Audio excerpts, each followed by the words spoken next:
Hello everyone, so today I'm going to show you guys the mask that I use to hydrate my skin.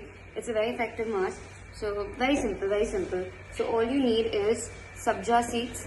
Yeah, I mean you call it chia also, or I don't know if they're different. So you add a shot of milk in it. Yes, it goes into the sabja seed, and then we take fresh aloe vera.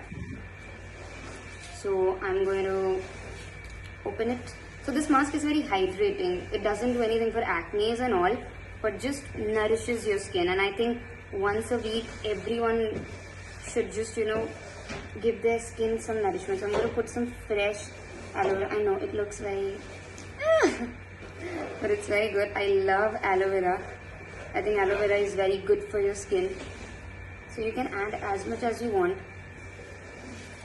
And then we are going to take aloe vera leaf powder. I'm using Rose Hub aloe vera leaf powder. So I'm gonna add a little bit of this. Yes.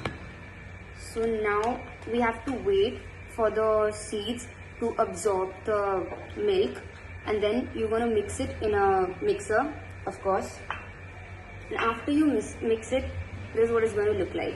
So I'm gonna apply it right now and show you guys. So this is the consistency that we're looking for. It's so sticky.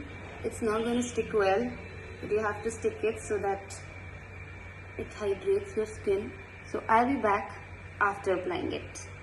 So I do look like a monster right now, but I can't even describe how soothing it is. And jo bachta, you can apply it on your hands as well. Yup. And then needless to say, you do need to take a shower. So I'll be back after the shower. Ta-da! So guys, this is how my skin looks after the face mask, and I can't even stress enough how hydrated my skin is right now. Really, it feels amazing. So I think this is way better than any store-bought face mask sheet that you guys buy, because it just requires 4 ingredients and it's super cheap. So guys, please try it and let me know, and do tag me in your stories and everything. And if you don't, then oh gosh, bye.